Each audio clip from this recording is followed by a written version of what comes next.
ನೋಡಲು ಅತ್ತ ಕೆರಡಲು ಗುಣಿಸಿ ದಿನವೊಂದು ಹಾಡಿ ಹೊಗಳುತ್ತ ಮುನಿಯ ಧೇನುವ ಜೋಡಿಯಾಗಿಯೇ ನಡೆಯುತ್ತಿದ್ದನು. ಹಾಡಿ ಹೊಗಳುತ್ತ ಮುನಿಯ ಧೇನುವ ಜೋಡಿಯಾಗಿಯೇ ನಡೆಯುತ್ತಿದ್ದನು. ಕಾಡಿನೊಳಗಡೆ ತಂಪು ನೆಲದಲ್ಲಿ ಭಾನುವಂಶಜನು.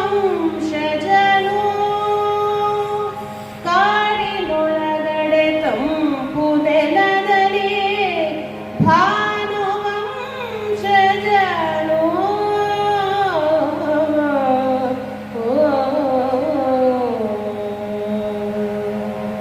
ಪುರಪ ವಿಜಯಕ್ಕೆ ಹೇತುವಾಗೋತ ಪುರಕ್ಕೆ ಸಾರಿದೆ ತವಕದಿಂದಲೇ.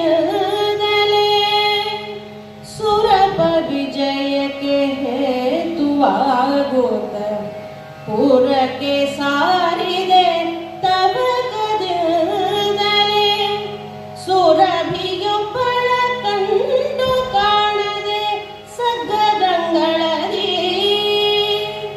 ಸುರಭಿಯೊಬ್ಬಳ ಕಂಡು ಕಾಣದೆ ಸಗ್ಗದಂಗಳದಿ. ತರುವಿನಡೆಯಲಿ ನೆರಳಿನಲ್ಲಿ ವಿರಮಿಸಿರುವಳ ಕೋಪತಾಪವು. ತರುವಿನಡೆಯಲಿ ನೆರಳಿನಲ್ಲಿಯೇ ವಿರಮಿಸಿರುವಳ ಕೋಪತಾಪವು. ದೊರೆಗೆ ನಿನ್ನನು ಬಾಧಿಸಿರುವುದು ಶಾಪ ರೂಪದಲ್ಲಿ. ದೊರೆಗೆ ನಿನ್ನನು ಬಾಧಿಸಿರುವುದು ಶಾಪ ರೂಪದಲ್ಲಿ.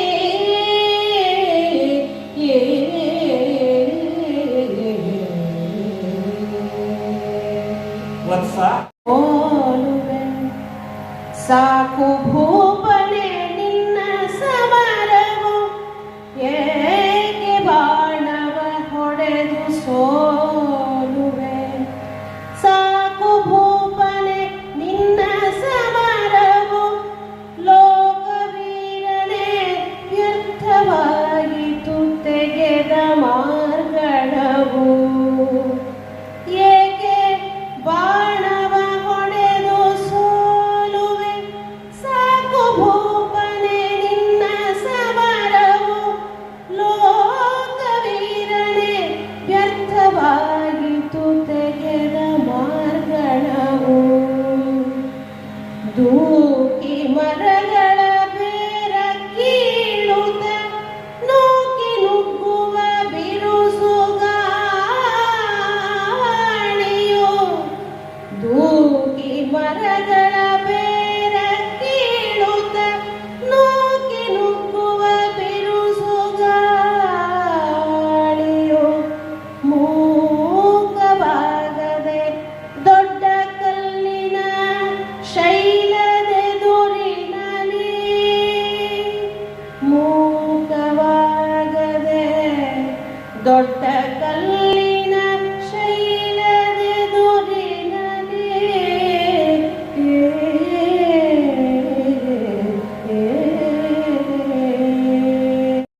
ಈ ಬಗೆಯಲ್ಲಿ ನುಡಿದು ಗುಹೆಯ ಒಳಗೆ ಪ್ರವೇಶಿಸುವ ಮೊದಲು ಇನ್ನೊಂದು ನಾಟಕವನ್ನು ನಂದಿನಿ ಮಾಡ್ತಾ ಇದ್ದಾಳೆ. ಮಾಯಾಸಿಂಹವನ್ನ ಸೃಷ್ಟಿ ಮಾಡಿದ್ದಾಳೆ. ಭಯಂಕರವಾದಂಥ ಇದುವರೆಗೆ ಕಂಡಿರದ ಅಬ್ಬರವನ್ನ ಹೊಂದಿದಂತಹ ಮಾಯಾಸಿಂಹ ಕ್ಷಣ ಮಾತ್ರದಲ್ಲಿ ಪ್ರತ್ಯಕ್ಷವಾಗಿದೆ. ಪ್ರತ್ಯಕ್ಷವಾದ ಮಾಯಾಸಿಂಹ ಈ ನಂದಿನಿ ದೇನುವನ್ನ ಬಾಯಿಂದ ಕಚ್ಚಿ ಎಳೆದು ಗುಹೆಯೊಳಗೆ ಪ್ರವೇಶ ಮಾಡ್ತಾ ಇದೆ.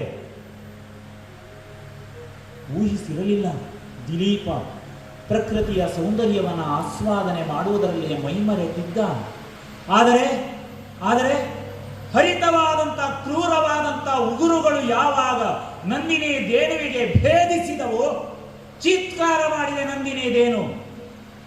ಆ ಚೀತ್ಕಾರ ಭೂಮಂಡಲವನ್ನ ನಡುಗಿಸುವಂತೆ ಇತ್ತು.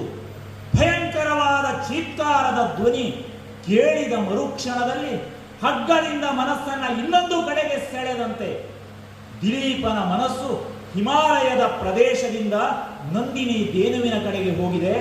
ಇದೇನಾಗುತ್ತಿದೆ? ಕ್ರೂರವಾದ ಸಿಂಹವೊಂದು ನಂದಿನಿ ದೇನುವನ್ನ ರಭಸವಾಗಿ ಗುಹೆಯೊಳಗೆ ಎಳೆಯೊಡೆಯುತ್ತಿದೆ. ಬಿಡಲಾರೆ ಬಿಡಲಾರೆ. ಈ ಬಗೆಯಲ್ಲಿ ಯೋಚಿಸಿ ಧನುವನ್ನ ಮೇಲಕ್ಕೆ ಎತ್ತಿದ್ದಾನೆ. ಈ ಕ್ಷಣದಲ್ಲಿ ಮಂತ್ರಾಸ್ತ್ರವನ್ನ ಪ್ರಯೋಗ ಮಾಡಿ ಈ ಮಾಯಾಸಿಂಹ ಅನ್ನೋದು ನಮಗೆ ಗೊತ್ತು, ಅವರಿಗೆ ಗೊತ್ತಿಲ್ಲ. ಈ ಸಿಂಹವನ್ನ ಕೊಲ್ಲುತ್ತೇನೆ, ನಂದಿನಿಯನ್ನ ರಕ್ಷಿಸ್ತೇನೆ. ಈ ಬಗೆಯಲ್ಲಿ ಯೋಚಿಸಿ ಕೈಯನ್ನ ತೆಗೆದು ಬತ್ತಳಿಕೆಗೆ ಹಾಕಿದರೆ ಬತ್ತಳಿಕೆಯಿಂದ ಆ ಮಾರ್ಗಣ ಮೇಲಕ್ಕೆ ಬರುತ್ತಿಲ್ಲ. ಮಂಗಲಾಂಗನು ನಾದ ಕೊಲಿದವ ಮಂಗಲಾಂಗನು ವೇದ ಪುರುಷನು ಮಂಗಲಾಂಗನು ನಾದ ಕೊಲಿದವ ಮಂಗಲಾಂಗನು ಮೋದವಿಯುವ ಪಾರ್ವತೀಶನು ಲೋಕ ಮಂಗಲನು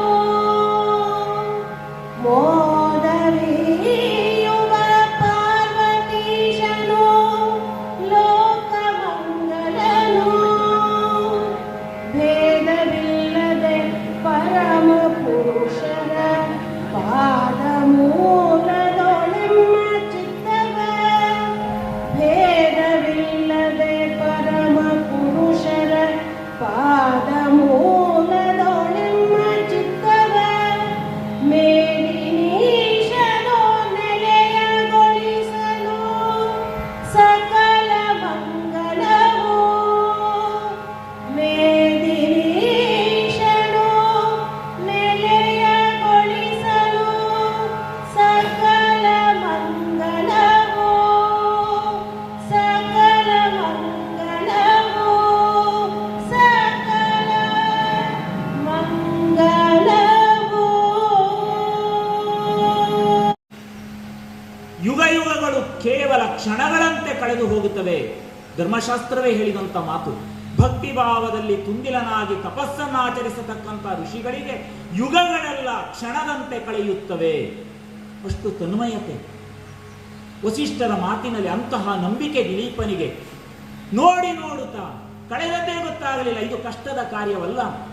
ಸಾಕೇತದ ವಂಶದ ಕುಡಿಯನ್ನ ಕಾಣುವುದಕ್ಕೆ ಅನಿವಾರ್ಯವಾಗಿ ಸೂರ್ಯವಂಶದ ಒಬ್ಬ ವ್ಯಕ್ತಿ ಮಾಡಬೇಕಾದ ಕಾರ್ಯ. ಎಲ್ಲಿ ಶ್ರದ್ಧೆ ಇರ್ತದೆ, ಎಲ್ಲಿ ನಂಬಿಕೆ ಇರ್ತದೆ, ಅಲ್ಲಿ ಪ್ರೀತಿ ಬೆಳೀತದೆ. ಹಾಗಾಗಿ ಗೋಸೇವೆ ಕಷ್ಟದ ಕಾರ್ಯ ಅಲ್ಲ. ಆ ಪ್ರೀತಿಯಿಂದಲೇ ನಂದಿನಿ ದೇನುವನ ಸೇವೆ ಮಾಡ್ತಾ ಮಾಡ್ತಾ 10 ಕೆರಡನ್ನು ಗುಣಿಸಿ ದಿನವೊಂದು ಸೇರಿತು. 21 ದಿನಗಳು ಕಳೆದು ಹೋದವಲ್ಲ. ಅದೋ ಭಾಸ್ಕರನ ಮೊದಲ ಕಿರಣ ಭೂಮಿಯನ್ನ ಚುಂಬಿಸ್ತಾ ಇದ್ರೆ ಮತ್ತೆ ಎಂದಿನಂತೆ ಎದ್ದು ಗೋಸೇವೆಯನ್ನ ಪೂರ್ಣಗೊಳಿಸಿ ಅರಣ್ಯದ ನಡುವಿನಲ್ಲಿ ತಂಪು ನೆಲದಲ್ಲಿ ಹಸಿರು ಹುಲ್ಲುಗಳನ್ನ ಮೇಯಿಸುವುದಕ್ಕಾಗಿ ಆ ದಿಲೀಪ ಆ ಧೇನುವನ್ನ ಕರೆದುಕೊಂಡು ಹೋಗ್ತಾ ಇದ್ದಾನೆ. ಹಿಂದೆ ಧನುವನ್ನ ಎತ್ತಿ ರಕ್ಷಣೆಗಾಗಿ ಹೋಗ್ತಾ ಇದ್ದಾನೆ. ನೋಡ್ತಾ ನೋಡ್ತಾ 21ನೆಯ ದಿವಸದ ಈ ಬೆಳಗಿನ ಹೊತ್ತಿನಲ್ಲಿ ಆತ ಧೇನುವನ್ನ ಅನುಸರಿಸಿ ಹೋಗುತ್ತಾ ಇದ್ರೆ ಅದೇನಾಗುತ್ತಿದೆ?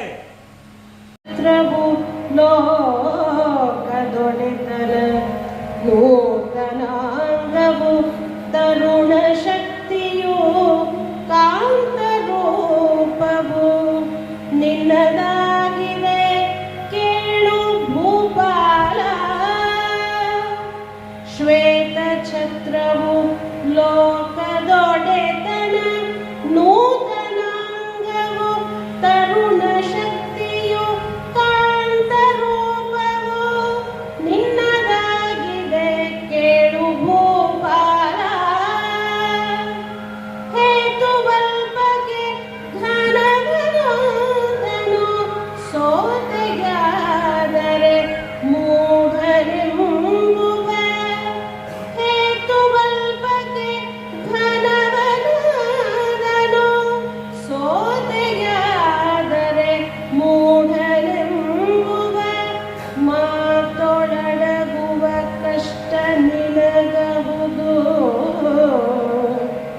ಮಾತೊಳಡಗುವ ಕಷ್ಟ ನಿನಗಬಹುದು ಎಂದ ಮೃಗರಾಜ.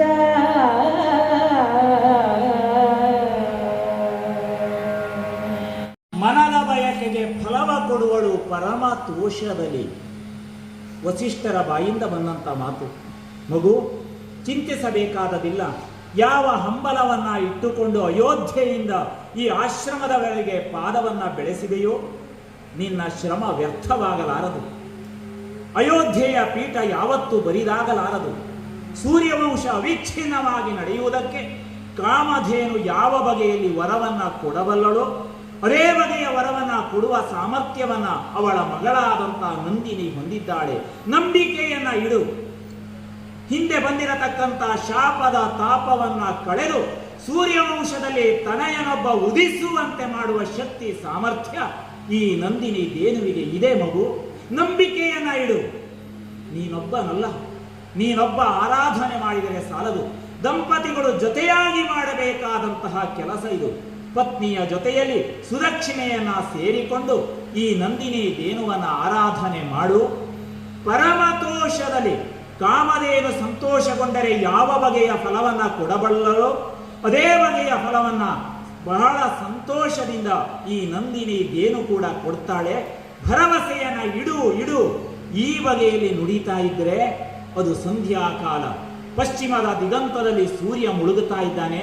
ಆ ನಡುವಿನಲ್ಲಿ ಅರಣ್ಯಕ್ಕೆ ಮೇಯುವುದಕ್ಕಾಗಿ ಹೋಗಿರತಕ್ಕಂಥ ನಂದಿನಿ ದೇನು ಅವಳೇ ಆ ಕಡೆಗೆ ಬರ್ತಾ ಇದ್ದಾಳೆ. ಬಲವು ಕುಗ್ಗಲು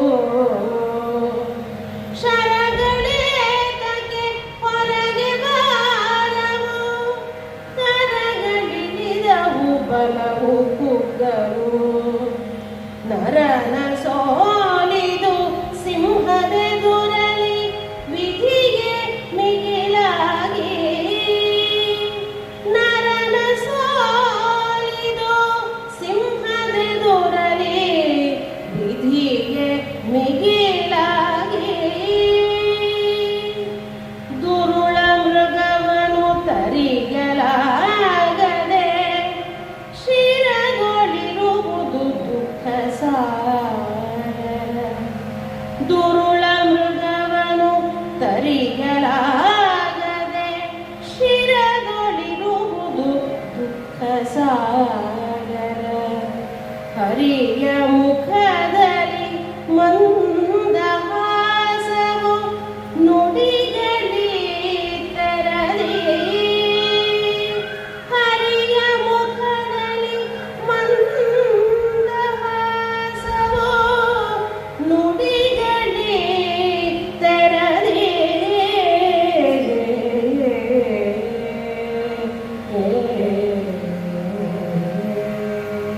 ಯಾವುದನ್ನ ಬಯಸಿ ಸಾಕೇತದಿಂದ ಈ ಆಶ್ರಮಕ್ಕೆ ಪದವನ್ನ ಇರಿಸಿದೆನೋ ಆ ಕಾರ್ಯವೆಲ್ಲ ನಿಷ್ಪ್ರಯೋಜಕವಾಗುತ್ತಾ ಇದೆ.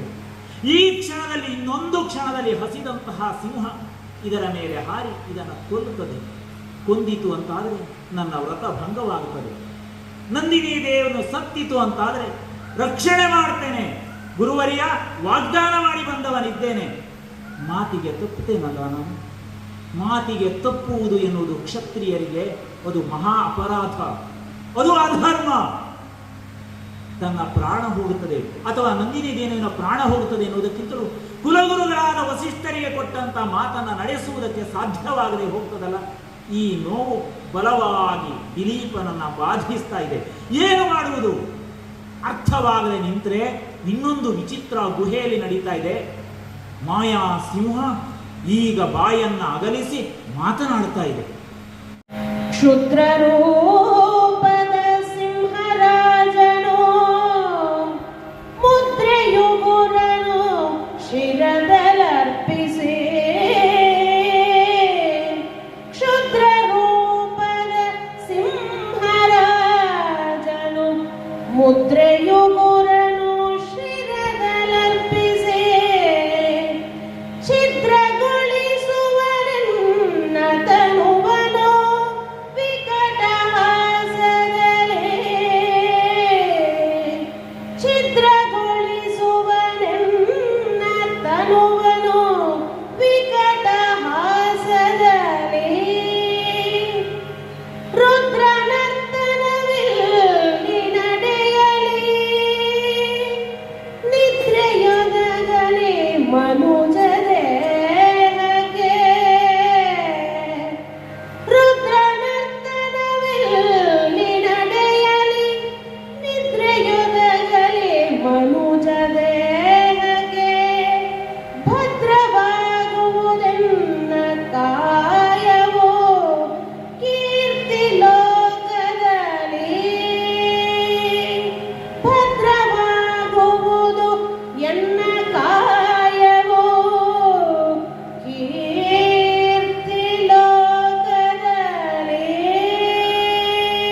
ಮರಗಿಡಗಳನ್ನು ಧರೆಗೆ ಉರುಳಿಸಬಹುದು. ಆದರೆ ಪರ್ವತದ ಎದುರಿನಲ್ಲಿ ಚಂಡಮಾರುತವೇ ಸೋಲುತ್ತದೆ. ದಾನವರನ್ನ ಗೆದ್ದಿರಬಹುದು, ಭೂಲೋಕದ ಸಾಮಾನ್ಯರಾದ ಮರ್ತ್ಯರನ್ನ ಗೆದ್ದಿರಬಹುದು, ಅಟವಿಯ ನಡುವಿನಲ್ಲಿ ಬೇಟೆಯಾಡುವಾಗ ಕ್ಷುದ್ರ ಮೃಗಗಳನ್ನು ಕೊಂದಿರಬಹುದು. ಆದರೆ ಈ ಸಿಂಹ ಸುಲಭದ ತುತ್ತು ಎಂದು ಭಾವಿಸಬೇಡ. ನಾನು ಯಾರು ಗೊತ್ತೋ? ನಡೆದಳು ಮಂಗಲಾಂಗನೆ ಬೇಗ ಬೇಗನೆ ಮಂಗಲಾಚಲದೆಡೆಗೆ ನಡೆದಳು ಮಂಗಲಾಂಗನೆ ಬೇಗ ಬೇಗನೆ ಮಂಗಲೇಶನ ಸತ್ವವರಿಯಲು ಮನವ ಮಾಡಿದಳು. ನುಂಗಿ ನುಂಗಲು ಹಸಿರ ಬಯಲನು ಹಿಂಗಲಾರದು ಬಸಿರ ಬಯಕೆಯು. ನುಂಗಿ ನುಂಗಲು ಹಸಿರ ಬಯಲನು ಹಿಂಗಲಾರದು ಬಸಿರ ಬಯಕೆಯು. ಗಂಗೆಯುದಕದ ನೆಲವನಲೆಯುತ ಗುಹೆಯೊಳಗಿದಳು. ಗಂಗೆಯುದಕದ ನೆಲವನಲೆಯುತ ಗುಹೆಯೊಳು ಅಡಗಿದಳು. ಅದೇ ತನಯರಿಲ್ಲದೆ ಬೆಂದ ಭೂಪನು ಮುನಿಪನಂದ್ರಿಗೆ ಸತಿಯ ಜೊತೆಯಲ್ಲಿ ಎರಗಿದ. ಸಾಕೇತದ ವಂಶ ಬೆಳಗತಕ್ಕಂತಹ ಅವಕಾಶ ಇಲ್ಲ ಎನ್ನುವ ಭಾವನೆಯಲ್ಲಿ ನೊಂದು ಬೆಂದಿರತಕ್ಕಂತಹ ದಿಲೀಪ ಮಹಾರಾಜ ಕುಲಗುರುಗಳಾದಂತಹ ವಸಿಷ್ಠರ ಕಾಲಿಗೆ ಪತ್ನಿಯಾದ ಸುದಕ್ಷಿಣೆಯ ಜೊತೆಯಲ್ಲಿ ಎರಗುತ್ತಾನೆ. ಎರಗಿ ಪ್ರಾರ್ಥನೆ ಮಾಡ್ತಾನೆ, ಗುರುದೇವ, ಲೋಕದಲ್ಲಿ 3 ಬಗೆಯ ಋಣಗಳನ್ನು ಮಾನವನು ತೀರಿಸಬೇಕು. ಇದು ಧರ್ಮಶಾಸ್ತ್ರದ ಮಾತು. ದೇವಋಣ, ಪಿತೃಋಣ, ಋಷಿಋಣ, ಈ 3 ಬಗೆಯ ಋಣವನ್ನ ಹಿರಿಯರು ಉಲ್ಲೇಖ ಮಾಡಿದ್ದಾರೆ. ದೇವಋಣವನ್ನ ಪೂಜೆಗಳನ್ನ ಮಾಡುವ ಮೂಲಕ ತೀರಿಸಬಹುದು, ತೀರಿಸಿದವನಿದ್ದೇನೆ. ಋಷಿಋಣವನ್ನ ವೇದಾಧ್ಯಯನವೇ ಮೊದಲಾದಂಥ ಶ್ರೇಷ್ಠವಾದ ಶಾಸ್ತ್ರದ ಕರ್ಮಗಳನ್ನ ಮಾಡುವ ಮೂಲಕ ತೀರಿಸಬಹುದು. ಆದರೆ ಪ್ರತಿಯೊಬ್ಬ ಮಾನವನು ತೀರಿಸಲೇಬೇಕಾದಂತಹ ಅನಿವಾರ್ಯವಾದಂತಹ ಒಂದು ಋಣ ಇದೆ, ಅದು ಪಿತೃಋಣ. ಎಲ್ಲಿಯವರೆಗೆ ಪುತ್ರ ಸಂತಾನವನ್ನ ಪಡೆಯುವುದಿಲ್ಲವೋ ಅಲ್ಲಿಯವರೆಗೆ ಪಿತೃಋಣವನ್ನ ತೀರಿಸುವುದಕ್ಕೆ ಸಾಧ್ಯವಿಲ್ಲ. ಧರ್ಮಶಾಸ್ತ್ರ ಹೇಳಿದಂತಹ ಮಾತು. ಹಾಗಾಗಿ ಧರ್ಮಶಾಸ್ತ್ರಕ್ಕೆ ಅನುಗುಣವಾಗಿ ಸಾಕೇತದ ಸಿಂಹಾಸನವನ್ನ ಮುಂದೆ ಏರಿ ಧರ್ಮ ಮಾರ್ಗದಲ್ಲಿ ಅಯೋಧ್ಯೆಯನ್ನ ಕಾಪಾಡತಕ್ಕಂಥ ಯೋಗ್ಯನಾದಂಥ ಪುತ್ರನನ್ನ ಪಡೆಯಬೇಕು ಎನ್ನುವ ಕಾರಣದಿಂದ ಹಲವು ಕಾಲದಿಂದ ಹಂಬಲಿಸಿದವನಿದ್ದೇನೆ. ನಮ್ಮಿಬ್ಬರ ಹಂಬಲ ಇದುವರೆಗೆ ಪೂರ್ಣತೆಯನ್ನ ಪಡೆಯಲಿಲ್ಲ. ನನ್ನ ಸ್ಥಿತಿ ಹೇಗಿದೆ ಅಂತ ಕೇಳಿದ್ರೆ, ಅರಣ್ಯದ ನಡುವಿನಲ್ಲಿರತಕ್ಕಂಥ ಸ್ವಚ್ಛಂದವಾಗಿ ಸಂಚರಿಸತಕ್ಕ ಆನೆಯನ್ನ ಒಳಗೆ ತಂದು ಆಲಯದೊಳಗೆ ಕಟ್ಟಿ ಹಾಕಿ ನೀರಾಟ, ಸ್ವಚ್ಛಂದವಾದಂಥ ಆಟಕ್ಕೆ ಅವಕಾಶವಿಲ್ಲದ ರೀತಿಯಲ್ಲಿ ಬಂಧಿಸಿಟ್ಟರೆ ಹೇಗಾದೀತೋ ಅಂತಹ ಸ್ಥಿತಿಗೆ ನಾನು ಒಳಗಾಗಿದ್ದೇನೆ. ಎಲ್ಲ ಬಗೆಯ ಸಂಪತ್ತುಗಳನ್ನ, ಸುಖವನ್ನ ಪಡೆದವನಾಗಿದ್ದರೂ ಕೂಡ ಸಂತಾನ ಇಲ್ಲ ಎನ್ನತಕ್ಕಂಥ ಒಂದೇ ಕೊರಗು ನನ್ನನ್ನ ಹಗಲು ರಾತ್ರಿ ಬಾಧಿಸುತ್ತಾ ಇದೆ. ಇದಕ್ಕೆ ಪರಿಹಾರದ ಮಾರ್ಗ ಏನು ಎನ್ನುವುದನ್ನ ನೀವಲ್ಲದೆ ಇನ್ನೊಬ್ಬರು ತಿಳಿಸಲು ಸಾಧ್ಯವಿಲ್ಲ. ಈ ನಂಬಿಕೆಯಿಂದಲೇ ನಿಮ್ಮೆಡೆಗೆ ಸತಿಯಾದ ಸುದಕ್ಷಿಣೆಯ ಜೊತೆಯಲ್ಲಿ ಬಂದಿದ್ದೇನೆ.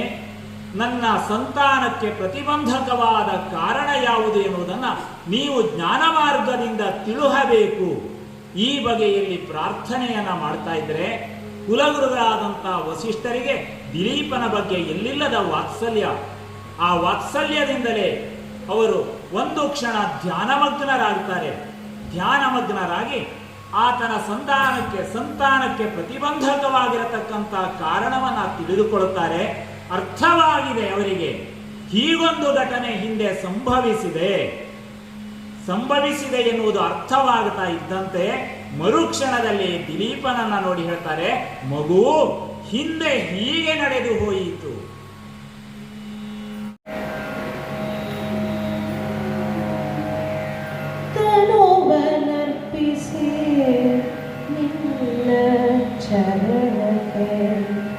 ವಿನಯದಿಂದಲೇ ಬೇಡುತ್ತಿರುವೆನು ತನುವನರ್ಪಿಸಿ ನಿನ್ನ ಚರಣಕ್ಕೆ ವಿನಯದಿಂದಲೇ ಬೇಡುತ್ತಿರುವೆನು ಮುನಿಯ ಧೇನುವ ಮುಕ್ತವಾಗಿಸಿ ಕಳುಹು ಮಂದಿರಕ್ಕೆ ತನುವನರ್ಪಿಸಿ ನಿನ್ನ ಚರಣಕ್ಕೆ ವಿನಯದಿಂದಲೇ ಬೇಡುತ್ತಿರುವೆನು ಮುನಿಯ ಧೇನುವ ಮುಕ್ತವಾಗಿಸಿ ಕಳುಹು ಮಂದಿರಕ್ಕೆ ಘನದ ತಪಸ್ಸಿಗೆ ದೋಷವಂಟದೆ ಬನದ ಸಿಂಹದ ಬಸಿರು ತಣಿಬುದು ಘನದ ತಪಸ್ಸಿಗೆ ದೋಷವಂಟದೆ ಬನದ ಸಿಂಹದ ಬಸಿರು ತಣಿಬುದು ತನಯನೆನ್ನುವ ಮಮತೆಯಿಂದಲೇ ನುಡಿಯ ಸರಿಸಂಗ ತನಯನೆನ್ನುವ ಮಮತೆಯಿಂದಲೇ ನುಡಿಯ ಸರಿಸೋ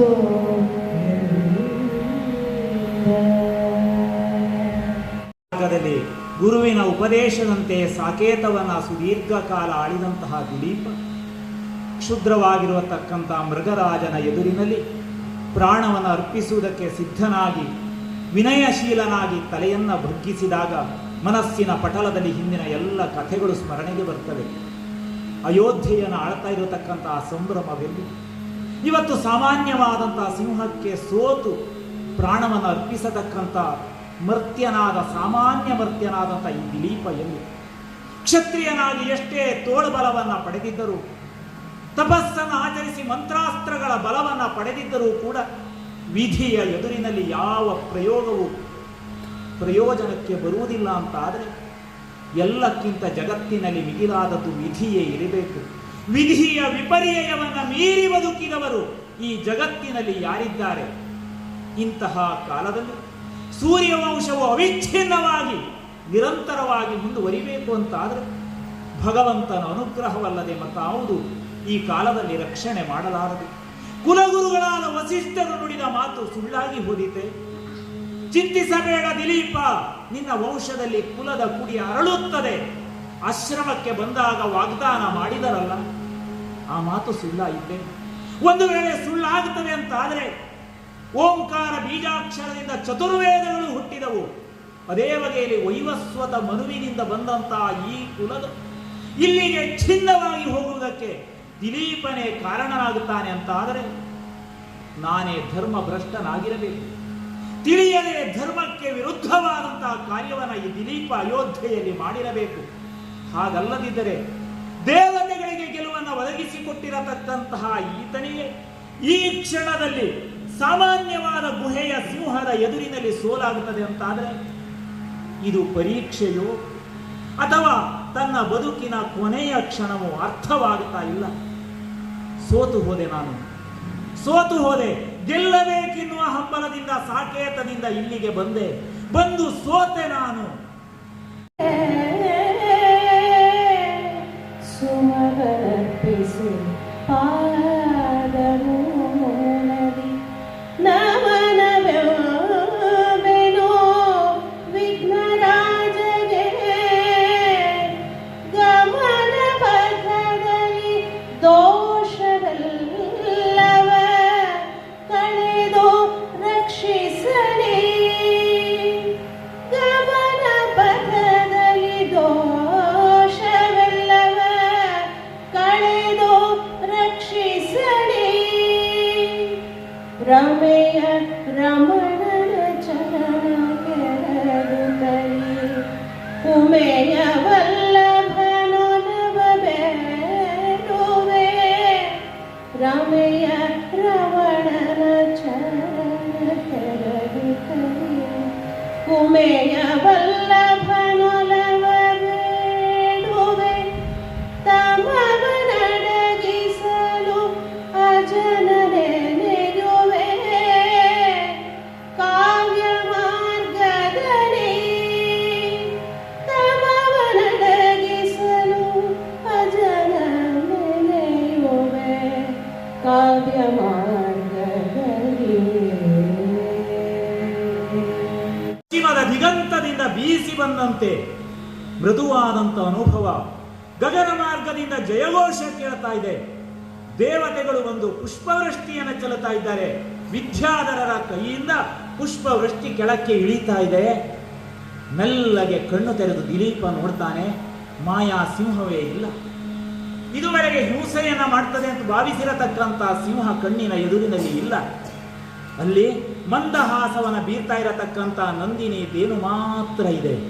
ಅಮ್ಮ, ಇದೇನಾಗ್ತಾ ಇದೆ? ಪ್ರಾರ್ಥನೆ ಮಾಡಿ ಕೇಳಿದ್ರೆ, ಮಗು, ನಾನು ವಸಿಷ್ಠಾಶ್ರಮದವೇನು, ಹೋಮದ ಹವಿಸ್ಸುಗಳನ್ನು ಒದಗಿಸಿಕೊಟ್ಟಂತಹದ್ದೇನು, ಹೋಮದ ಪುಣ್ಯ ಫಲಗಳೆಲ್ಲ ನನ್ನಲ್ಲಿ ರೋಮ ರೋಮದಲ್ಲಿ ಸಂಚಯವಾಗಿವೆ. ಇಂತಹ ಧೇನುವನ್ನ ಕಾಡಿನ ಸಾಮಾನ್ಯವಾದಂಥ ಸಿಂಹ ಕೊಲ್ಲುವುದು ಸಾಧ್ಯವೇ ಮಗು? ನಿನ್ನ ಸತ್ವವನ್ನ ಪರೀಕ್ಷೆ ಮಾಡುವುದಕ್ಕೋಸ್ಕರ ಈ ಬಗೆಯ ತಂತ್ರವನ್ನ ಹೆಣೆದವನು ನಾನು ಮಗು. ನನ್ನ ಸತ್ವ ಪರೀಕ್ಷೆಯಲ್ಲಿ ನೀನು ಗೆಲುವನ್ನು ಪಡೆದವನಿದ್ದಿ. ಚಿಂತಿಸಬೇಡ. ಯಾವ ವರ ಬೇಕೋ ಕೇಳು. ಒಬ್ಬಳು ತಾಯಿ ಮಗುವನ್ನ ಪ್ರೀತಿಯಿಂದ ಆಲಂಗಿಸುವ ರೀತಿಯಲ್ಲಿ ಹತ್ತಿರಕ್ಕೆ ಬಂದು ನಾಲಗೆಯಿಂದ ಆತನ ಮೈಯನ್ನ ನೇವರಿಸ್ತಾ ನಂದಿನಿ ಕೇಳ್ತಾಳಂತೆ. ಅಷ್ಟು ಪ್ರೀತಿ ಇರುತ್ತೆ. ಭಕ್ತಿ ಭಾವದಿಂದ ಪಾದವನ್ನ ಮುಟ್ಟಿ ನಮಸ್ಕರಿಸಿರತಕ್ಕಂಥ ದಿಲೀಪ ಪ್ರಾರ್ಥನೆ ಮಾಡ್ತಾನೆ. ಅಮ್ಮ ಅಮ್ಮ, ಈ ಬಗೆಯ ಸತ್ವ ಪರೀಕ್ಷೆಯೇ ನಾನು ಗೆದ್ದೆ ಅಂತ ನಿನ್ನ ಬಾಯಿಂದ ಕೇಳುವಾಗ ಇದಕ್ಕಿಂತ ಪರಮಾನಂದ ಯಾವುದಿದೆ? ನನಗೆ ಬೇರೆ ಯಾವ ಬಯಕೆಯೂ ಇಲ್ಲ. ಸೂರ್ಯವಂಶ ವಿಚ್ಛಿನ್ನವಾಗಿ ನಡೆಯಬೇಕು ಅಂತಾದರೆ ಅದು ನನ್ನ ಧರ್ಮಪತ್ನಿಯಾಗಿರುವ ಸುದಕ್ಷಿಣೆಯ ಗರ್ಭದಲ್ಲಿ ಒಂದು ಕುಡಿ ಅರಳಬೇಕು. ಅದನ್ನು ಅನುಗ್ರಹ ಮಾಡು ಮಗು. ಕಷ್ಟವಿಲ್ಲ. ಒಂದು ಕುಡತೆಯ ಹಾಲನ್ನ ಪತ್ನಿಯ ಜೊತೆಯಲ್ಲಿ ನೀನು ಕುಡಿದೆ ಅಂತಾದರೆ ನಿನ್ನ ಸಂಕಲ್ಪ ಸಿದ್ಧಿಸ್ತದೆ. ಸೂರ್ಯವಂಶ ಅವಿಚ್ಛಿನ್ನವಾಗಿ ನಿರಂತರವಾಗಿ ಸೂರ್ಯಚಂದ್ರರು ಇರುವವರೆಗೆ ಬೆಳಗುತ್ತದೆ. ಈ ನಂಬಿಕೆಯನ್ನ ಹೇಳಿ ಈ ಕ್ಷಣದಲ್ಲಿ ಹಾಲಿನ ಧಾರೆಯನ್ನು ಸುರಿಸ್ತೇನೆ, ಕುಡಿ ಮಗು ಅಂತ ಹೇಳಿದ್ರೆ ಮತ್ತೆ ದಿಲೀಪನಲ್ಲಿ ಧರ್ಮ ಪ್ರಜ್ಞೆ ಜಾಗೃತವಾಗ್ತದೆ. ಅಮ್ಮ, ಕುಲಗುರುಗಳ ಆಜ್ಞೆಗೆ ಬದ್ಧನಾದವನು ನಾನು. ಅವರ ಅಪ್ಪಣೆ ಇಲ್ಲದೆ ಕುಡಿತೆ ಹಾಲನ್ನ ಕುಡಿಯಲಾರೆ. ಆಶ್ರಮವನ್ನ ಪ್ರವೇಶ ಮಾಡಿ ಗುರುಗಳನ್ನ ಪೂಜಿಸಿ ಆರಾಧನೆ ಮಾಡಿ ಅವರ ಅನುಮತಿಯನ್ನ ಪಡೆದ ನಂತರವೇ ಪತ್ನಿಯ ಜೊತೆಯಲ್ಲಿ ಕುಡಿತೆ ಹಾಲನ್ನ ಕುಡಿತೇನೆ. ಆಶ್ರಮಕ್ಕೆ ನೀನು ಬರಬೇಕು ಅಂತ ಹೇಳಿ ಪ್ರೀತಿಯಿಂದ ದೇನುವನ್ನ ಮೈ ಸವರ್ತಾ ನೇವರಿಸ್ತಾ ಆಶ್ರಮದ ಕಡೆಗೆ ಕರ್ಕೊಂಡು ಹೋಗ್ತಾನೆ. ಸುದಕ್ಷಿಣೆ ಆ ಕಡೆಯಲ್ಲಿ ಕಾಯ್ತಾ ಇದ್ದಾಳೆ. ವಸಿಷ್ಠರಿಗೆ ನಡೆದ ಘಟನೆಗಳೆಲ್ಲ ತಿಳಿದಿವೆ. ಕಾಲಜ್ಞಾನದಿಂದ ಸಂಭ್ರಮದಿಂದ ಎದುರುಗೊಳ್ಳುತ್ತಾರೆ. ಆ ಸಂಧ್ಯಾಕಾಲದಲ್ಲಿ ಗೋವನ್ನ ಅರ್ಚನೆ ಮಾಡಿ ವಸಿಷ್ಠರಿಗೆ ವಂದಿಸಿ ಅರ್ಚನೆಯನ್ನ ಮಾಡಿ ಅವರ ಅನುಮತಿಯನ್ನ ಪಡೆದು ದಂಪತಿಗಳಿಬ್ಬರು ಕುಡತೆ ಹಾಲನ್ನ ಕುಡಿತಾರೆ. ಕುಲಗುರುಗಳು ಆಶೀರ್ವಾದ ಮಾಡ್ತಾರೆ. ಮಗು, ಶುಭ ಕಲ್ಯಾಣವಾಗತಕ್ಕಂತಹ ಘಟನೆ ಹತ್ತಿರದಲ್ಲಿಯೇ ಇದೆ. ಅಯೋಧ್ಯೆಗೆ ನೀನು ನಾಳೆಯ ಪ್ರಾತಃ ಕಾಲದಲ್ಲಿ ತೆರಳಬಹುದು.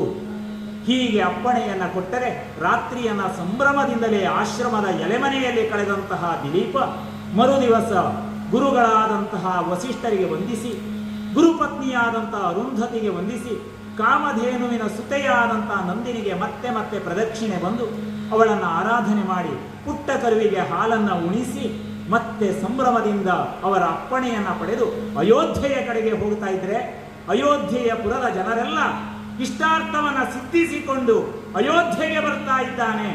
ಈ ಸಂಭ್ರಮದಲ್ಲೇ ಅವರೆಲ್ಲ ಇದ್ದಾರೆ. ಆ ಕಡೆಯಲ್ಲಿ ಗುಡಿ ಗೋಪುರಗಳನ್ನ ಪತಾಕೆಗಳಿಂದ ಅಲಂಕರಿಸಿದ್ದಾರೆ. ರಂಗವಲ್ಲಿಗಳಿಂದ ಬೀದಿ ಶೋಭಿಸ್ತಾ ಇದೆ. ಅವರೆಲ್ಲ ಸಂಭ್ರಮದ ಜಯಘೋಷದ ನಡುವೆ ಅರಮನೆಯನ್ನ ಪ್ರವೇಶಿಸಿ ಸುದಕ್ಷಿಣೆಯನ್ನ ರಾತ್ರಿಯ ಕಾಲದಲ್ಲಿ ಸೇರಿದವನಿದ್ದಾನೆ. ಹೀಗೆ ಕಾಲ ಕಳೀತಾ ಇರುವಾಗಲೇ ಸುದಕ್ಷಿಣೆಯ ಗರ್ಭದಲ್ಲಿ ಕುಡಿಯೊಂದು ಉದಿಸತಕ್ಕಂತಹ ಸಂಭ್ರಮದ ಕ್ಷಣ ಬಂದಿದೆ ಎಂಬಲ್ಲಿಗೆ ನಂದಿನಿ ವರಪ್ರದಾನ ಅಥವಾ ಸತ್ವ ಪರೀಕ್ಷೆ ಎನ್ನತಕ್ಕಂತಹ ಕಥಾಭಾಗವನ್ನು ಸಂಪನ್ನಗೊಳಿಸಿ ಮಂಗಳವನ್ನ ಹಾಡ್ತೇವೆ. ನಿನ್ನ ಹೊಟ್ಟೆಯ ಹಸಿವನಿಸಲು ಎನ್ನ ದೇಹವನೇ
ಚಿನ್ನದಂದದ ಪುಟ್ಟ ಕಂದನು ಖಿನ್ನನಾಗದೆ ಮೊಲೆಯ ನುಣ್ಣನು ಚಿನ್ನದಂದದ ಪುಟ್ಟ ಕಂದನು ಖಿನ್ನನಾಗದೆ ಮೊಲೆಯ ನುಣ್ಣನು ಮುನ್ನಧೇನುವ ರಕ್ಷಿಸೋ ಮುನ್ನಧೇನುವ ರಕ್ಷಿಸೆನ್ನುತ್ತ ನೃಪನು ಬಾಗಿದನು ಮುನ್ನಧೇನುವ ರಕ್ಷಿಸೆನ್ನುತ್ತ ನೃಪನು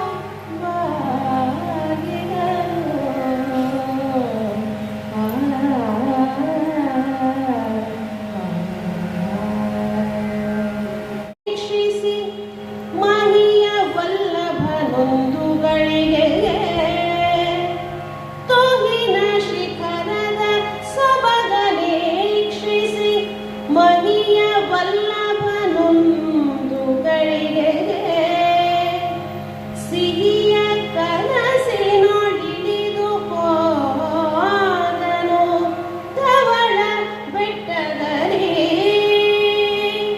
ಸಿಹಿಯ ಕನಸಿನೊಳಿದು ಹೋದನು ಧವಳ ಬೆಟ್ಟದಲ್ಲಿ ಮಹಿಮೆಯರುವನೆಂದು ಬಗೆಯುತ್ತ ಕುಹಕ ಸಿಂಹವ ಮೊದಲೇ ಸೃಷ್ಟಿಸಿ ಮಹಿಮೆಯರುವನೆಂದು ಬಗೆಯುತ್ತ ಕುಹಕ ಸಿಂಹವ ಮೊದಲೇ ಸೃಷ್ಟಿಸಿ ಗಹನದಂಚಿನ ಧೇನುವಿವಳನು ಸೆಳೆದಳ ಕಡೆಗೆ ಗಹನದಂಚಿನ ಧೇನುವಿವಳನು ಸೆಳೆದಳ ಕಡೆಗೆ ಯಾವ ಕಾರಣಕ್ಕೆಂದ ನೋಡದೆ ದೇವಲೋಕವ ತೊರೆದು ಹೋದೆಯೋ ಭಾವವೇನದು ನಿನ್ನದೆನ್ನುತ್ತ ಸುರಭಿ ಗುಡುಗಿದಳು ಭಾವವೇನದು ನಿನ್ನದೆನ್ನುತ್ತ ಸುರಭಿ ಗುಡುಗಿದಳು ಸೇವೆಯೊಂದನು ಮಾಡದೆ ಉಳಿದರೆ ನೋವನುಳಿಸುವೆ ಕುಲದ ಘನತೆಗೆ ಸೇವೆಯೊಂದನು ಮಾಡದುಳಿದರೆ ನೋವನುಳಿಸುವೆ ಕುಲದ ಘನತೆಗೆ ಜೀವ ಸಂತತಿಯುದಿಸಲಾರದು ಸೂರ್ಯವಂಶದಲ್ಲಿ ಜೀವ ಸಂತತಿಯುದಿಸಲಾರದು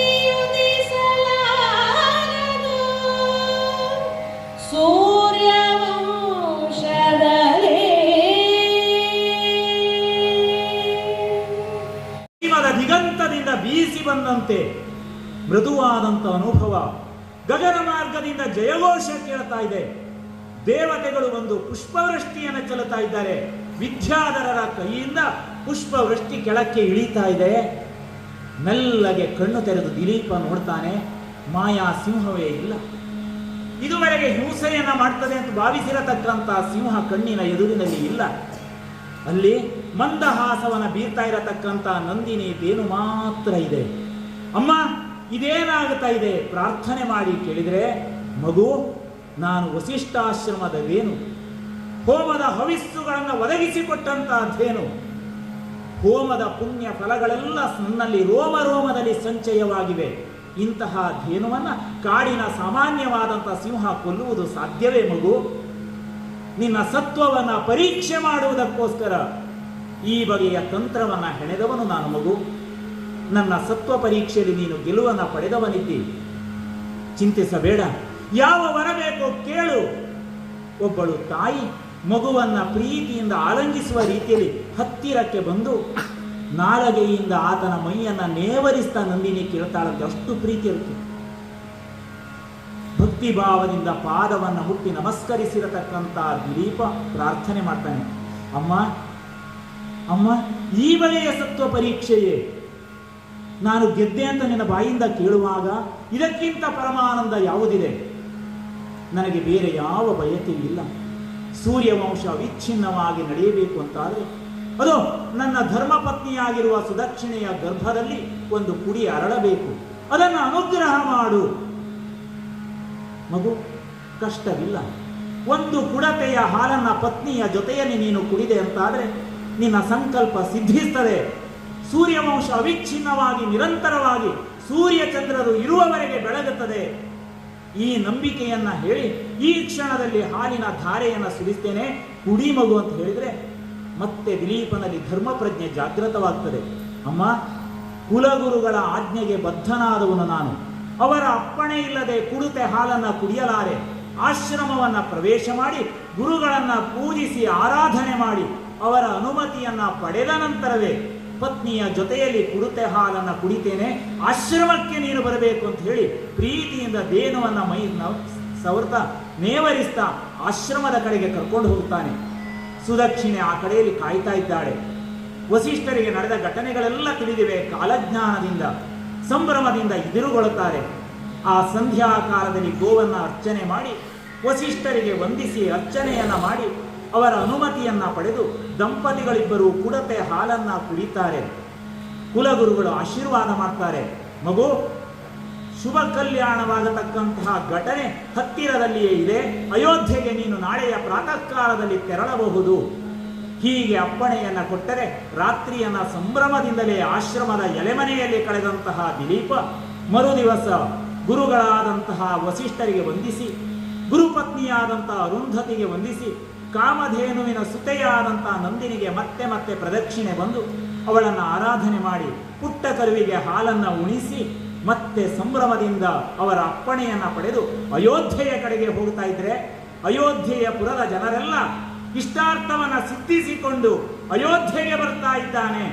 ಈ ಸಂಭ್ರಮದಲ್ಲೇ ಅವರೆಲ್ಲ ಇದ್ದಾರೆ.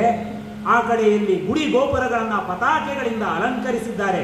ರಂಗವಲ್ಲಿಗಳಿಂದ ಬೀದಿ ಶೋಭಿಸ್ತಾ ಇದೆ. ಅವರೆಲ್ಲ ಸಂಭ್ರಮದ ಜಯಘೋಷದ ನಡುವೆ ಅರಮನೆಯನ್ನ ಪ್ರವೇಶಿಸಿ ಸುದಕ್ಷಿಣೆಯನ್ನ ರಾತ್ರಿಯ ಕಾಲದಲ್ಲಿ ಸೇರಿದವನಿದ್ದಾನೆ. ಹೀಗೆ ಕಾಲ ಕಳೀತಾ ಇರುವಾಗಲೇ ಸುದಕ್ಷಿಣೆಯ ಗರ್ಭದಲ್ಲಿ ಕುಡಿಯೊಂದು ಉದಿಸತಕ್ಕಂತಹ ಸಂಭ್ರಮದ ಕ್ಷಣ ಬಂದಿದೆ ಎಂಬಲ್ಲಿಗೆ ನಂದಿನಿ ವರಪ್ರದಾನ ಅಥವಾ ಸತ್ವ ಪರೀಕ್ಷೆ ಎನ್ನತಕ್ಕಂತಹ ಕಥಾಭಾಗವನ್ನು ಸಂಪನ್ನಗೊಳಿಸಿ ಮಂಗಲವನ್ನು ಹಾಡ್ತೇವೆ.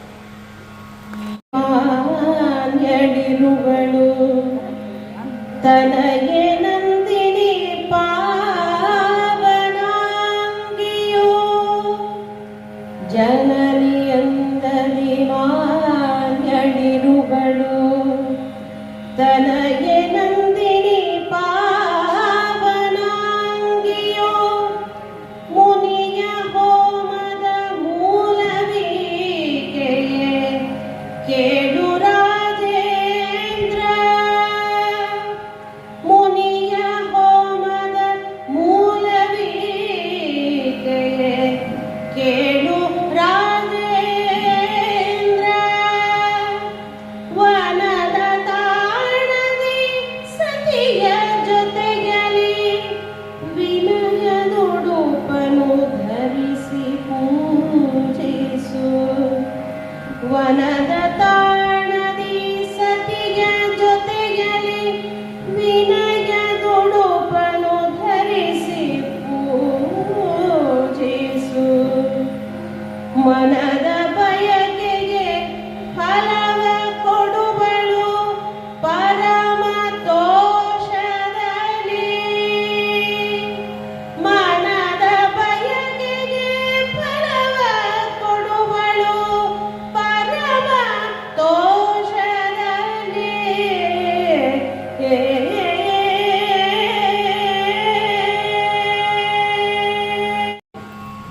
ಯಾವ ನಂದಿನಿ ದೇನುವಿನ ಕುರಿತು ಕುಲಗುರುಗಳಾದ ವಸಿಷ್ಠರು ಮಾತನಾಡ್ತಾ ಇದ್ರು, ವತ್ಸನಾದಂತಹ ದಿಲೀಪನಿಗೆ ತಿಳುವಳಿಕೆಯ ನುಡಿಗಳನ್ನು ಆಡ್ತಾ ಇದ್ರು, ಆ ಸಮಯಕ್ಕೆ ಸರಿಯಾಗಿ ಅರಣ್ಯಕ್ಕೆ ಮೇಯುವುದಕ್ಕೆ ಹೋದಂತ ನಂದಿನಿ ಬಂದಳಲ್ಲ. ಬಂದಳಾಗಲೇ ಸುಂದರಾಂಗಿಯು. ಕಾವ್ಯದ ಸೊಬಗೆ ಹಾಗೆ. ಅವಳ ರೂಪವನ್ನ, ವಯ್ಯಾರವನ್ನ ಕಾಳಿದಾಸ ಕೂಡ ಇದೇ ಬಗೆಯಲ್ಲಿ ವರ್ಣನೆ ಮಾಡ್ತಾಳೆ. ಹೇಗಿದ್ದಾಳೆ ಅಂತ ಕೇಳಿದ್ರೆ, ಅದೋ ವಸಂತ ಋತುವಿನಲ್ಲಿ ಆಗ ತಾನೇ ಮಾವಿನ ಚಿಗುರು ಮೂಡಿದರೆ ಆ ಚಿಗುರಿನ ಬಣ್ಣ ತುಸುಗೆಂಪು ಬಣ್ಣ, ಕಂದು ಬಣ್ಣ, ಕಂದು ಕೆಂಪಿನ ಆ ಬಗೆಯ ದೇಹದ ಕಾಂತಿಯನ್ನು ಹೊಂದಿದವಳು. ಹಾಗೆ ಕಂದು ಬಣ್ಣದ ಕಾಂತಿಯನ್ನು ಹೊಂದಿರತಕ್ಕಂಥ ನಂದಿನಿ ದೇನುವನ ಒಮ್ಮೆ ಅವಲೋಕನ ಮಾಡಿ ನೋಡಿದರೆ, ಆಕೆಯ ಮುಖವನ್ನು ನೋಡಿದರೆ ಸಾಕು, ಹಣೆಯ ಮೇಲೆ ಬಿದಿಗೆಯ ಚಂದ್ರನ ಶೋಭೆ, ಚಂದಮಾಮನ ಕಾಂತಿ ಇರುವುದು. ಅಲ್ಲಿ ಮಾತ್ರ, ಆ ಬಗೆಯಲ್ಲಿ ಮಾತ್ರ ಅರ್ಧ ಚಂದ್ರಾಕೃತಿಯ ಬಿಳುಚಾದಂತಹ ಆ ಶೋಭೆ ಕಾಣಿಸ್ತಾ ಇದೆ. ಮೈಯೆಲ್ಲ ಕಂದು ಕೆಂಪು ಬಣ್ಣ, ಹಣೆಯಲ್ಲಿ ಮಾತ್ರ ಚಂದ್ರನ ಶೋಭೆ. ಬರ್ತಾ ಇದ್ದಾಳೆ ಹೇಗೆ ಅಂತ ಕೇಳಿದ್ರೆ, ನೆಗೆಯುತ, ಹಾರುತ, ಕುಣಿಯುತ್ತ ಬರ್ತಾ ಇದ್ದಾಳೆ. ಯಾಕೆ ಈ ಸಂಭ್ರಮ? ಯಾಕೆ ಈ ಬಗೆಯ ಸಂಭ್ರಮ ಅಂತಂದ್ರೆ, ಆ ನಂದಿನಿ ದೇನುವಿಗೆ ಒಂದು ಪುಟ್ಟ ಕರು ಈ ಆಶ್ರಮದಲ್ಲಿದೆ. ಆ ಪುಟ್ಟ ಕರುವಿಗೆ ಸಾಯಂಕಾಲದ ಹೊತ್ತಿನಲ್ಲಿ ತನಗೋಸ್ಕರ ಕಾಯ್ತಾ ಇರ್ತಾಳೆ. ಆ ಕರುವಿಗೆ ಆದಷ್ಟು ಬೇಗ ಹೋಗಿ ಮೊಲೆಯ ಹಾಲನ್ನು ಉಣಿಸಬೇಕು ಎನ್ನುವ ತವಕ ಆ ತಾಯಿಗೆ. ಆ ಸಂಭ್ರಮದಿಂದ ಹಾರ್ತಾ ಬರ್ತಾ ಇದ್ದಾಳೆ. ಕಲಶದಂತಹ ಕೆಚ್ಚಲು ಅವಳಿಗೆ. 4 ಮೊಲೆಗಳಿಂದ ಧಾರಾಕಾರವಾಗಿ ಹಾಲು ಸುರಿತಾ ಇದ್ರೆ, ಪವಿತ್ರವಾದ ವಸಿಷ್ಠರ ಆಶ್ರಮ ಇನ್ನಷ್ಟು ಪವಿತ್ರವಾಯಿತಂತೆ. ಕಾಮಧೇನು ಸುತೆಯ ಆ ಕ್ಷೀರ ಧಾರೆಯಿಂದ ಇನ್ನಷ್ಟು ಪವಿತ್ರವಾಗಿದೆ. ಇದೊಂದು ಬಗೆಯ ಪಾವಿತ್ರ್ಯ ಉಂಟಾಗಿದೆ. ವಸಿಷ್ಠರ ತಪಸ್ಸಿನ ಬಲದಿಂದ ಒಂದು ಬಗೆಯ ಪಾವಿತ್ರ್ಯ. ಆ ನಂದಿನಿ ದೇನುವಿನ ಕ್ಷೀರ ಧಾರೆ ನೆಲದಲ್ಲಿ ಬಿದ್ದದ್ದರಿಂದ ಇನ್ನೊಂದು ಬಗೆಯ ಪಾವಿತ್ರ್ಯ. ಇನ್ನೂ ಒಂದು ಬಗೆಯ ಪಾವಿತ್ರ್ಯವನ್ನು ಅಲ್ಲಿ ಹೇಳ್ತಾನೆ. ಕುಣಿತ ಹಾರ್ತಾ ಬರ್ತಾ ಇರುವಾಗ ಕಾಲಿನ ಗೊರಸು ಭೂಮಿಯಲ್ಲಿ ತಾಗಿ ಅಲ್ಲಿರತಕ್ಕಂಥ ಧೂಳು ಮೇಲಕ್ಕೆ ಇದ್ದಿದೆ. ಆ ಧೂಳು ಬಂದು ದಿಲೀಪನ ಶಿರವನ್ನು ಅಲಂಕರಿಸ್ತಾ ಇದೆ. ಈ ಬಗೆಯಲ್ಲಿ ಗೋಧೂಳಿಯಿಂದ ಸ್ನಾನವನ್ನ ಮಾಡ್ತಾನೆ. ಅನೇಕ ಬಗೆಯ ಸ್ನಾನವನ್ನು ನಮ್ಮಲ್ಲಿ ಹಿರಿಯರು ಹೇಳಿದ್ದಾರೆ. ಆಗ್ನೇಯ ಸ್ನಾನ ಅಂತ ಹೇಳ್ತಾರೆ. ಭಸ್ಮವನ್ನ ಲೇಪಿಸಿಕೊಂಡರೆ ಸ್ನಾನ ಆಯಿತು ಅಂತ ಹೇಳ್ತಾರೆ. ಅದನ್ನು ಆಗ್ನೇಯ ಸ್ನಾನ ಅಂತ ಹೇಳ್ತಾರೆ. ಇನ್ನೊಂದು ಬಗೆ ಇದೆ, ನದಿಯಲ್ಲಿ ಮುಳುಗಿ ಎಳತಕ್ಕಂಥ ಸ್ನಾನ, ಅದನ್ನು ವಾರುಣ ಸ್ನಾನ, ವರುಣ ಸಂಬಂಧಿಯಾದಂತಹ ಸ್ನಾನ. ಆಪೋಹಿಷ್ಟ ಮಂತ್ರದಿಂದ ಮಾಡತಕ್ಕಂಥ ಸ್ನಾನ ಇದೆ, ಅದನ್ನು ಮಂತ್ರ ಸ್ನಾನ ಅಂತ ಹೇಳ್ತಾರೆ. ಇನ್ನೊಂದು ಸ್ನಾನ ಅತ್ಯಂತ ಶ್ರೇಷ್ಠವಾದದ್ದು, ಗೋವಿನ ಧೂಳಿ ತನ್ನ ತಲೆಯ ಮೇಲೆ ಬಿದ್ದರೆ ಆಗುವಂತಹ ಸ್ನಾನ, ಅದು ಗೋಧೂಳಿ ಸ್ನಾನ. ಈಗ ನಿನಗೆ ವಾಯವ್ಯ ಸ್ನಾನವಾಗಿದೆ. ಗೋಧೂಳಿ ಏಳುವುದು ಯಾವುದರಿಂದ? ವಾಯುವಿನ ಪರಿಣಾಮವಾಗಿ ವಾಯವ್ಯ ಸ್ನಾನ ನಿನಗಾಗಿದೆ ಕಂದ. ವಸಿಷ್ಠರ ಮಾತು. ಅಷ್ಟು ಮಾತ್ರ ಅಲ್ಲ, ಶಕುನ ಶಾಸ್ತ್ರವನ್ನ ಉಲ್ಲೇಖ ಮಾಡಿ ಅಲ್ಲಿ ವಸಿಷ್ಠರು ಮಾತಾಡ್ತಾರೆ. ಯಾವ ವಿಷಯವನ್ನ, ಶುಭ ವಿಷಯವನ್ನ ನಾವು ಮಾತನಾಡ್ತಾ ಇರ್ತೇವೆಯೋ ಆ ಸಂದರ್ಭಕ್ಕೆ, ಶುಭ ವಿಷಯಕ್ಕೆ ಹೇತುವಾದಂತಹ ಕಾರಣವಾದಂತಹ ವಸ್ತು ನಮ್ಮೆದುರಿನಲ್ಲಿ ಕಾಣಿಸಿಕೊಳ್ತದೆ ಅಂತ ಆದರೆ ಫಲ ಸಿಗುತ್ತದೆ ಅಂತ ಅರ್ಥ. ಯಾವ ನಂದಿನಿ ದೇನುವಿನ ಕುರಿತು ನಾವು ಮಾತನಾಡ್ತಾ ಇದ್ದೇವೋ ಆ ನಂದಿನಿ ದೇನುವೆ ಎದುರಿನಲ್ಲಿ ಬಂದಿದೆ ಅಂತ ಆದರೆ ಶಕುನ ಶಾಸ್ತ್ರದ ಪ್ರಕಾರ ನಿನಗೆ ಸಂತತಿ ಲಭಿಸುತ್ತದೆ ಕಂದ. ಎಷ್ಟು ನಂಬಿಕೆಯ ಮಾತನ್ನ, ಎಷ್ಟು ವಾತ್ಸಲ್ಯದಿಂದ ವಸಿಷ್ಠರು ನುಡಿತಾರೆ ನೋಡು. ಆಕೆ ಅಪುಟ್ಟ ಕರುವಿಗೆ ಹಾಲನ್ನು ಉಣಿಸಲಿ. ಅದಾದ ನಂತರ ಹಟ್ಟಿಗೆ ನೀನು ಪತ್ನಿಯ ಜೊತೆಯಲ್ಲಿ ಹೋಗು. ಅವಳಿಗೆ ಗಂಧ ಮಾಲೆಗಳನ್ನು ಅರ್ಚಿಸಿ ಪೂಜಿಸು. ಉದಯ ಕಾಲದಲ್ಲಿ ಬೇಗನೆ ಎದ್ದು ಅವಳ ಆರಾಧನೆಯನ್ನ ಮಾಡು. ಅನಂತರದಲ್ಲಿ ಅವಳ ಜೊತೆಯಲ್ಲಿಯೇ ಅರಣ್ಯ ಪ್ರದೇಶಕ್ಕೆ ಹೋಗು. ಯಾವುದೇ ಕ್ರೂರ ಪ್ರಾಣಿಗಳು ಅದನ್ನು ಹಿಂಸಿಸದಂತೆ ನೀನು ನೋಡಿಕೋ. ಹೀಗೆ ವಿಸ್ತಾರವಾಗಿ ನಂದಿನಿ ಧೇನುವನ್ನ ಆರಾಧನೆ ಮಾಡಬೇಕಾದಂತಹ ಬಗೆಯನ್ನ ವಸಿಷ್ಠರು ಆ ದಿಲೀಪನಿಗೆ ಸಂಧ್ಯಾಕಾಲದಲ್ಲಿ ಹೇಳ್ತಾ ಇದ್ದಾರೆ. ಆತನ ಮನಸ್ಸು ಶುದ್ಧವಾಗಿದೆ, ಗೋಧೂಳಿಯಿಂದ ದೇಹ ಶುದ್ಧವಾಗಿದೆ. ವಸಿಷ್ಠರ ಪವಿತ್ರವಾದಂತಹ ಮಾತುಗಳಿಂದ ಮನಸ್ಸು ಶುದ್ಧವಾಗಿದೆ. ಹೃದಯದಲ್ಲಿ ಯಾವ ಹಂಬಲ ಇತ್ತೋ ಆ ಹಂಬಲ ಪೂರ್ಣವಾಗುತ್ತದೆ ಅನ್ನತಕ್ಕಂಥ ನಂಬಿಕೆ ಈಗ ಬಂದಿದೆ. ಗುರುವರಿಯ, ನೀವು ಹೇಳಿದಂತೆಯೇ ಆಗಲಿ. 21 ದಿನಗಳ ಕಾಲ ಅಯೋಧ್ಯೆಯನ್ನ ಮರೆತು ಆಶ್ರಮದಲ್ಲಿಯೇ ಇದ್ದು ಈ ಗೋವಿನ ಸೇವೆಯನ್ನ ನಾನು ಮಾಡ್ತೇನೆ. ಈ ಬಗೆಯ ವಾಗ್ದಾನವನ್ನ ದಿಲೀಪ ವಸಿಷ್ಠರಿಗೆ ಕೊಡ್ತಾ ಇದ್ದಾನೆ. ಹಾಗಾದರೆ ತಡಬೇಕೆ? ಹೋಗು ಹಟ್ಟಿಗೆ ಹೋದ, ಗೋವನ್ನ ಆರಾಧನೆ ಮಾಡಿದ. ಆ ರಾತ್ರಿಯ ಕಾಲದಲ್ಲಿ ಹಟ್ಟಿಯಲ್ಲಿ ಅದನ್ನು ಮಲಗಿಸಿ ಮತ್ತೆ ಹಿಂತಿರುಗಿ ಬರ್ತಾನೆ.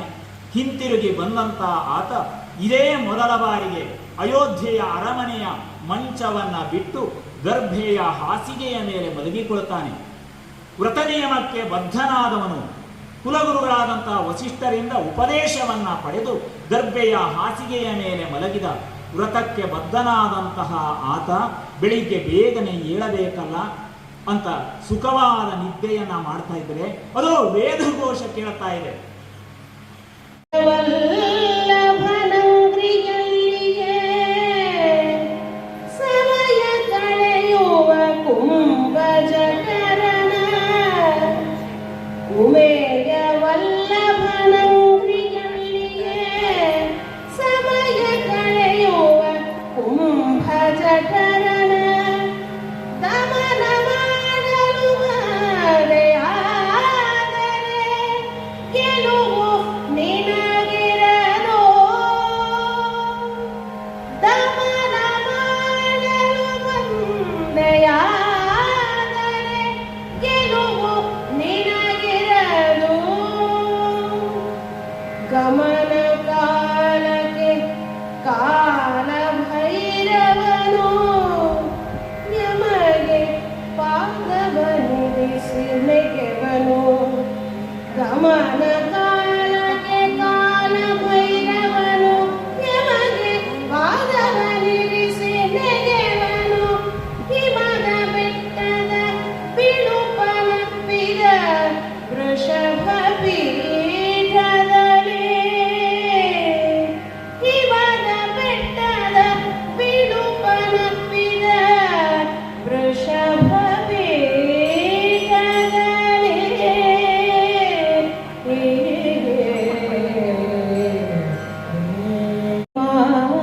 ಮಾನ್ಯಡಿರುಗಳು ತನಗೆ ನಂದಿನಿ ಪಾವನಾಂಗಿಯೋ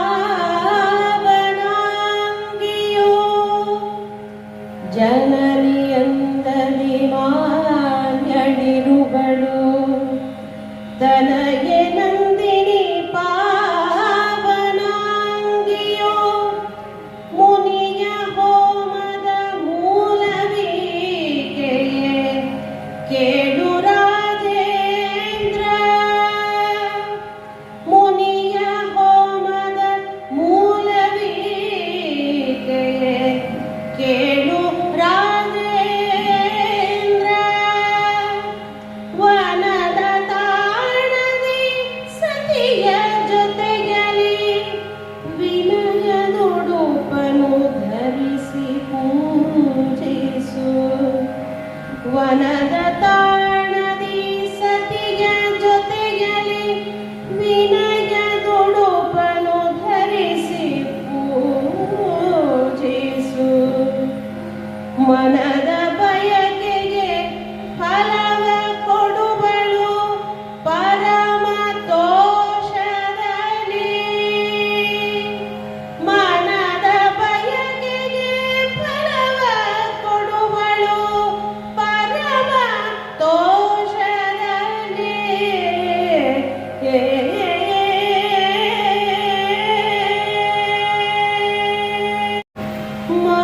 ಮಾತನಾಡದೆ ದೇವನಂಗ್ರಿಯ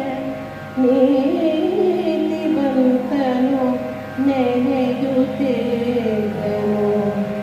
ಸೋತೆನೆನ್ನುವ ಭಾವವಿವರಲಿ ಸೂರ್ಯ ಕುಲ ಜನನಿ. ಮಾತನಾಡದೆ ದೇವನಂಗ್ರಿಯ ನೀತಿವಂತನು ನೆನೆಯುತ್ತಿದ್ದನು. ಸೋತೆನೆನ್ನುವ ಭಾವವಿವರಲಿ ಸೂರ್ಯ ಕುಲ ಜನನಿ. ಪ್ರೀತಿಯರಿಯುವರು ಅಮರ ಮುಖ್ಯರು ವಾತವಾಗಲೇ ಬೀಸಿ ಬಂದಿತು. ಪ್ರೀತಿಯರಿಯುವರು ಅಮರ ಮುಖ್ಯರು ವಾತವಾಗಲೇ ಬೀಸಿ ಬಂದಿತು. ಪಾತವಾಯಿತು ಪುಷ್ಪವೃಷ್ಟಿಯೋ ಪಾತವಾಯಿತು ಪುಷ್ಪವೃಷ್ಟಿಯೋ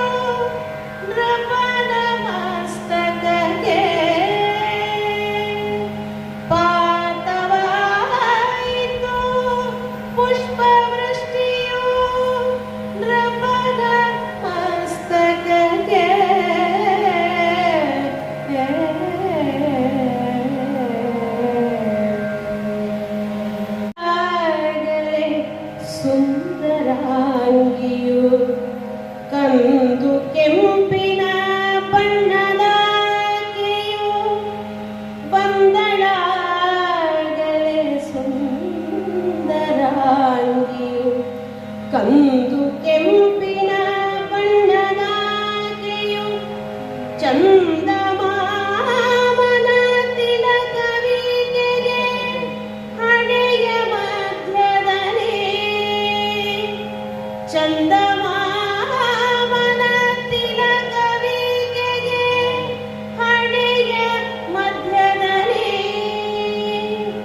ಮುಂದೆ ಮುಂದಕ್ಕೆ ಹಾರಿ ನೆಗೆಯುತ್ತ ಚಂದದಿಂದಲಿ ಕುಣಿದು ನಲಿಯುತ್ತ ಮುಂದೆ ಮುಂದಕ್ಕೆ ಹಾರಿ ನೆಗೆಯುತ್ತ ಚಂದದಿಂದಲಿ ಕುಣಿದು ನಲಿಯುತ್ತ ಕುಂದ ನಡೆಸುವೆನೆಂಬ ಭಾವದಿ ಮುನಿಪನೆದುರಿನಲಿ ಕುಂದ ನಡೆಸುವೆನೆಂಬ ಭಾವದಿ ಮುನಿಪನೆದುರಿನಲಿ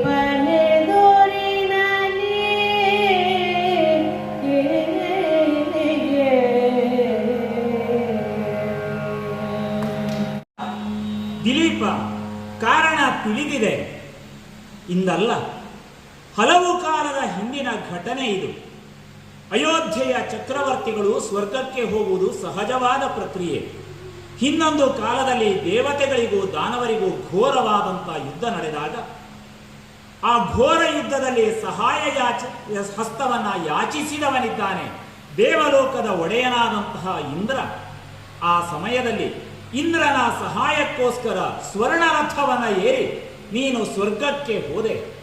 ಸ್ವರ್ಗಕ್ಕೆ ಹೋದಂತ ನೀನು ದೇವತೆಗಳ ಪರವಾಗಿ ನಿಂತು ದಾನವರ ಜೊತೆಯಲ್ಲಿ ಯುದ್ಧವನ್ನ ಮಾಡಿದೆ, ಮಂತ್ರಾಸ್ತ್ರಗಳನ್ನ ಪ್ರಯೋಗಿಸಿದೆ, ದಾನವರನ್ನ ಸಂಹರಿಸಿದೆ.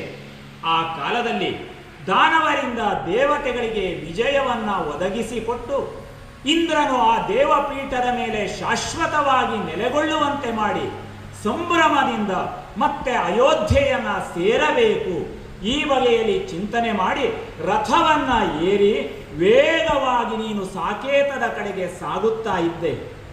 ಹೀಗೆ ಸಾಗುವಲ್ಲಿ ಕೂಡ ಮುಖ್ಯವಾದ ಕಾರಣ ಇತ್ತು.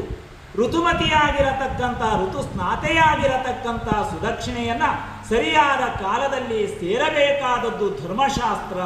ಅದಕ್ಕೆ ಅನುಗುಣವಾಗಿ ಅವಸರದಿಂದಲೇ ರಥವನ್ನ ಏರಿ ಸ್ವರ್ಗದಿಂದ ಭೂಲೋಕದ ಕಡೆಗೆ ನೀನು ಹೊರಟು ಬರುವಂತಹ ದಾರಿಯ ನಡುವಿನಲ್ಲಿ ಸ್ವರ್ಗಲೋಕದ ಉಪವನವಾದಂತಹ ನಂದನವನವನ್ನ ದಾಟಿ ಬಂದೆ. ಹಾಗೆ ನಂದನವನವನ್ನ ದಾಟಿ ಬರುವಾಗಲೇ ನಂದನವನದಲ್ಲಿ ಬೆಳೆದಿರತಕ್ಕಂಥ ಕಲ್ಪವೃಕ್ಷ, ಆ ಕಲ್ಪವೃಕ್ಷದ ನೆರಳಿನಲ್ಲಿ ಸುರಭಿಯೊಬ್ಬಳು ಮಲಗಿದ್ದಳು. ಆಕೆಯು ಸಾಮಾನ್ಯಳಲ್ಲ, ಬಯಸಿದ ಫಲವನ್ನ ಕೊಡತಕ್ಕಂತಹ ಕಾಮಧೇನು ಅವಳು, ಬಯಸಿದ್ದನ್ನ ಕೊಡುವಂತಹ ಧೇನು ಅವಳು. ಅವಳು ನೆರಳಿನಲ್ಲಿ ವಿರಮಿಸುತ್ತಾ ಇದ್ದಳು.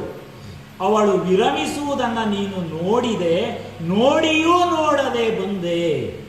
ನೋಡಿದೆ, ಆದರೆ ದೃಷ್ಟಿ ಇಟ್ಟು ನೋಡಿದೆ, ನೋಡಿಯೂ ನೋಡದಂತೆ ಸಾಕೇತದ ಕಡೆಗೆ ಬಂದು ಬಿಟ್ಟೆ. ತಪ್ಪು ಮಾಡಿದೆ ವತ್ಸ, ತಪ್ಪು ಮಾಡಿದೆ. ಆ ನಡುವಿನಲ್ಲಿ ನೀನು ಮುಂದಕ್ಕೆ ಸಾಗಿದಾಗ ನಿನ್ನ ಗಮನವನ್ನ ಗಮನಿಸಿದಂತಹ ಆ ಕಾಮಧೇನು ಕೋಪದಿಂದ ನಿನಗೆ ಶಾಪ ಕೊಟ್ಟಳು ದಿಲೀಪ, ಶಾಪ ಕೊಟ್ಟಳು. ಶಾಪದ ಪರಿಣಾಮ ಹೀಗಿದೆ. ಪ್ರತಿಯೊಬ್ಬನನ್ನ ಸಾಮಾನ್ಯನಾದ ಮರ್ತ್ಯ ಕೊಲ್ಲುವುದು ಅಸಂಭವಾದು, ಅಸಾಧ್ಯವಾದದ್ದು. ಸಮರದಲ್ಲಿ ಗೆಲ್ಲುವ ಕನಸನ್ನ ಬಿಡು. ಇನ್ನೊಂದು ಕಥೆಯನ್ನ ನಿನಗೆ ಹೇಳುತ್ತೇನೆ ಅಂತ ಹೇಳಿ ತನ್ನ ಸಾಮರ್ಥ್ಯದ ಕಥೆಯನ್ನ ಆ ಮಾಯಾ ಸಿಂಹ ದಿಲೀಪನಿಗೆ ಹೇಳ್ತದೆ. ನೋಡು ನೋಡು, ಆ ಕಡೆಯಲ್ಲಿ ಗುಹೆಯ ಬಾಗಿಲಿನಲ್ಲಿ ಶೋಭಿಸ್ತಾ ಇರತಕ್ಕಂಥ ನಳನಳಿಸತಕ್ಕಂಥ ದೇವದಾರು ವೃಕ್ಷವಿದೆ. ದೇವದಾರು ವೃಕ್ಷ ತಾನಾಗಿ ಬೆಳೆದದ್ದಲ್ಲ. ಶಿವನ ಒಡತಿಯಾದಂತಹ ಪಾರ್ವತೀ ದೇವಿ ತನ್ನ ಮಗನಾದ ಕಾರ್ತಿಕೇಯನಿಗೆ ಯಾವ ಬಗೆಯಲ್ಲಿ ಸ್ತನವನ್ನ ಉಣಿಸಿ ಬೆಳೆಸಿದಳೋ ಅದೇ ಬಗೆಯಲ್ಲಿ ನೀರನ್ನ ಎರೆದು ಬೆಳೆಸಿದವಳಿದ್ದಾಳೆ. ಕಾರ್ತಿಕೇಯನಿಗೆ ಸ್ತನವನ್ನ ಉಣಿಸಿದರೆ ಈ ದೇವದಾರು ವೃಕ್ಷಕ್ಕೆ ನೀರನ್ನ ಎರೆದು ಪೋಷಿಸಿದ್ದಾಳೆ. ದೇವದಾರು ವೃಕ್ಷವೂ ಕೂಡ ಪಾರ್ವತಿ ಪರಮೇಶ್ವರರ ಸುತನಂತೆ ಇರುವಂಥದ್ದು. ಈ ದೇವದಾರು ವೃಕ್ಷಕ್ಕೆ ಹಾನಿಯಾಗಬಾರದು, ಇದು ನನ್ನ ಸುತನಂತೆಯೇ ಈ ಬಗೆಯಲ್ಲಿ ಉಮೆ ಭಾವಿಸಿದ್ದಳು. ಭಾವಿಸಿದರೆ ಏನಂತೆ, ಮಂಗಲಾಚಲದಲ್ಲಿ ಮೇಯತಕ್ಕಂತಹ ಓಡಾಡತಕ್ಕಂತಹ ಆ ಕಾಡಾನೆಗಳು ಒಂದು ಕಾಲದಲ್ಲಿ ಈ ದೇವದಾರು ವೃಕ್ಷದ ಸಮೀಪಕ್ಕೆ ಬಂದವು. ಮದಭರಿತವಾದಂತಹ ಆನೆಗಳು, ಮದವೇರಿದಂತಹ ಆನೆಗಳು ತಮ್ಮ ಹಣೆಗಾದಂತಹ ತುರಿಕೆಯನ್ನ ನಿವಾರಣೆ ಮಾಡಿಕೊಳ್ಳುವುದಕ್ಕೋಸ್ಕರ ಸೊಂಡಿಲನ್ನ ತಂದು ದೇವದಾರು ವೃಕ್ಷಕ್ಕೆ ಬಲವಾಗಿ ಘರ್ಷಿಸಿದವು. ಆ ಸಮಯದಲ್ಲಿ ನುಣುಪಾದಂತಹ ಮೃದುವಾದಂತಹ ದೇವದಾರು ವೃಕ್ಷದ ತೊಗಟೆಗಳೆಲ್ಲ ಕೆತ್ತು ಬಿದ್ದಿತು. ಇದನ್ನ ನೋಡಿ ತನ್ನ ಮಗುವಿಗೆ ಅಂಗವೂನವಾದಂತೆ ಉಮೆ ನೋವನ್ನು ಅನುಭವಿಸಿದ್ದಾಳೆ. ಆ ಸಮಯದಲ್ಲೇ ಉಮೆ ನನಗೆ ಆಜ್ಞೆಯನ್ನು ನೀಡಿದ್ದಾಳೆ. ಕಾಡಾನೆಗಳು ಪ್ರವೇಶಿಸಿ ಈ ದೇವದಾರು ವೃಕ್ಷಕ್ಕೆ ಹಾನಿಯನ್ನ ಉಂಟು ಮಾಡಿದರೆ ಅವುಗಳನ್ನು ಕೊಲ್ಲಬೇಕು. ಅಂದಿನಿಂದ ಉಮೆಯ ಮಾತನ್ನ ನಡೆಸಿ ಶಿವನ ಅನುಗ್ರಹವನ್ನ ಪಡೆದು ದೇವದಾರು ವೃಕ್ಷವನ್ನ ಕಾಯ್ತಾ ಇರತಕ್ಕಂಥ ಮಂಗಲಾಚಲದಲ್ಲಿರುವ ಗುಹೆಯಲ್ಲಿರುವ ಸಿಂಹ ನಾನು. ನನ್ನನ್ನು ಕೊಲ್ಲಲಾರೆ, ವ್ಯರ್ಥವಾದದ್ದು ನಿನ್ನ ಪ್ರಯತ್ನ. ಈ ಬಗೆಯಲ್ಲಿ ನುಡಿತಾ ಇದ್ರೆ ಈಗ ಅರ್ಥವಾಗಿದೆ ದಿಲೀಪನಿಗೆ, ನನ್ನ ಯಾವ ಬಾಣ ಪ್ರಯೋಗವು ಪ್ರಯೋಜನಕ್ಕಿಲ್ಲ ಅಂತಾದ್ರೆ ಇನ್ನಿರುವುದು ಒಂದೇ ಮಾರ್ಗ. ನಂದಿನಿ ಧೇನುವನ್ನ ರಕ್ಷಣೆ ಮಾಡಬೇಕು ಅಂತಾದ್ರೆ ಹಸಿದ ಸಿಂಹಕ್ಕೆ ಇನ್ನೊಂದು ಆಹಾರವನ್ನು ಒದಗಿಸಬೇಕಲ್ಲ. ಇನ್ನೊಂದು ಆಹಾರ ಯಾವುದು? ಬೇರೆ ಯಾವುದಲ್ಲ, ತನ್ನ ತನುವಿನ ಎಡೆಗೆ, ತನ್ನ ದೇಹದ ಎಡೆಗೆ ದೃಷ್ಟಿ ಹಾಯಿಸಿದ್ದಾನೆ. ತನುವನ್ನೇ ಅರ್ಪಿಸುವುದಕ್ಕೆ ದಿಲೀಪ ಸಿದ್ಧನಾಗಿದ್ದಾನೆ. ಕೈಗೊಂಡು ಸಹಸ್ರಾರು ರಾಜರ ಮುಕುಟವನ್ನ ಪಾದಕ್ಕೆ ಎರಗುವಂತೆ ಮಾಡಿದ ವೀರ ನೀನು. ಜಗತಃ ಪ್ರಭುತ್ವಂ, ಜಗತ್ತಿನ ಒಡೆತನವನ್ನ ಪಡೆದವ ನೀನು.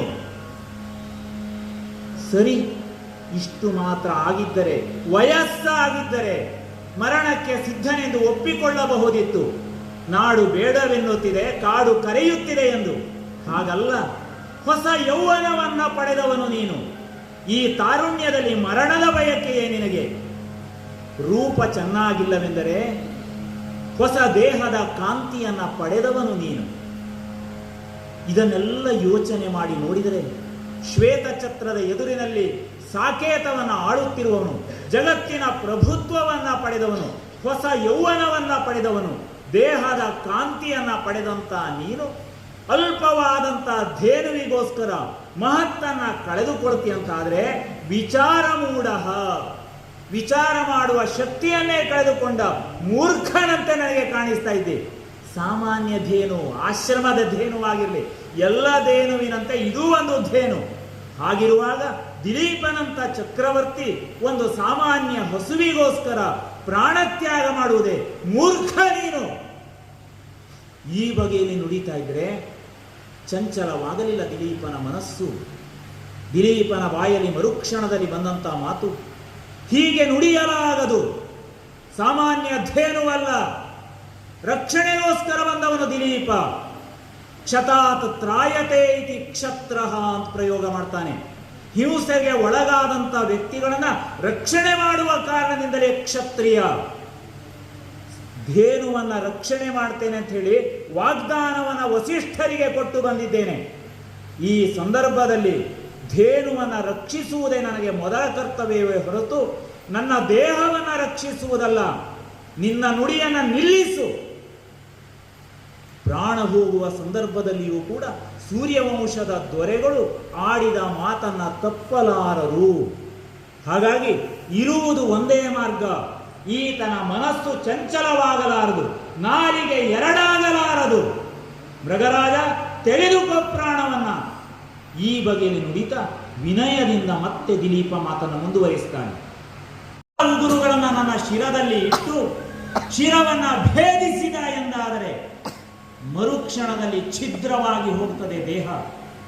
ಧರ್ಮಕ್ಕೋಸ್ಕರ ಸೂರ್ಯವಂಶದಲ್ಲಿ ಹುಟ್ಟಿದಂತಹ ಒಬ್ಬ ರಾಜ ತನ್ನ ತನುವನ್ನ ಅರ್ಪಿಸಿದ, ಚಿಂತೆ ಇಲ್ಲ. ಇಕ್ಷ್ವಾಕು ವಂಶದಲ್ಲಿ ರಾಜಮರ್ಯಾದೆಯನ್ನು ರಕ್ಷಣೆ ಮಾಡುವುದಕ್ಕೋಸ್ಕರ ಪ್ರಾಣವನ್ನು ಅರ್ಪಿಸಿದಂತ ಅದೆಷ್ಟೋ ಮಹನೀಯರಿದ್ದಾರೆ. ಧರ್ಮ ಪಥವನ್ನ ಹೊರತುಪಡಿಸಿ ಬೇರೆ ದಾರಿ ಸೂರ್ಯವಂಶದಲ್ಲಿ ಹುಟ್ಟಿದವರಿಗೆ ಇಲ್ಲ.